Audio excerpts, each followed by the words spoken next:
पुढची बातमी बघूयात. गांधी हत्येचं जैन मुनीकडून समर्थन केलं गेलेलं आहे. वादग्रस्त निलेश चंद्र बोललेले आहेत आणि त्यामुळे काँग्रेसनं यावरून संताप व्यक्त केलाय. गांधींना गोळी मारली नसती तर सगळे कलमा पडत असते, असं निलेश चंद्र जैन मुनी यांनी पुन्हा एकदा म्हटलंय. वादग्रस्त वक्तव्य केलंय. मुसलमानांवरून सुद्धा निलेश चंद्र जैन यांनी वादग्रस्त विधान केलेलं आहे.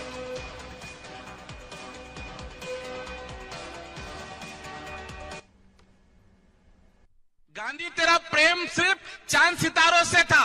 गांधी तेरा प्रेम सिर्फ चांद सितारों में था, उसका फल हमने टुकड़ों में पाया।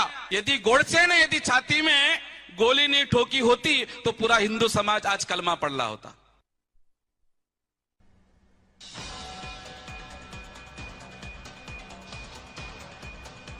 या संदर्भात बोलण्यासाठी काँग्रेस प्रवक्ते सचिन सावंत आपल्याशी जोडले गेलेले आहेत. सचिन सावंतजी, हे वक्तव्य तुम्ही नुकतंच ऐकलं असेल, याबाबत आपली भूमिका काय बोलायचं यांच्यावरती? म्हणजे बौद्धिक दिवाळखोरी आपण म्हणू शकतो, परंतु ज्या व्यक्तीला जैन मुनी म्हणता तुम्ही, त्या जैन धर्मामध्ये अहिंसा हा परम म्हणजे सगळ्यात महत्वाचा विचार आहे, ही त्या माहिती नाही त्या व्यक्तीला.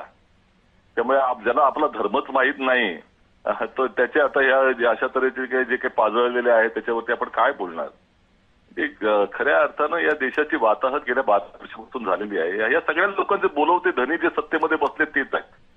गांधीजींच्या विचारांना असा विरोध करता अशा लोकांच्या माध्यमातून बोलवून घ्यायचं त्यांचं.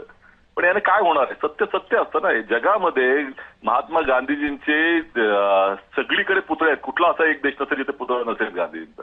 त्यामुळे ज्याला विश्व मानतं त्यांच्या विचारांना, त्यांच्या आचारांना, त्यांना अशा लोकांच्या फुटकळ विचारांनी काय होणार आहे?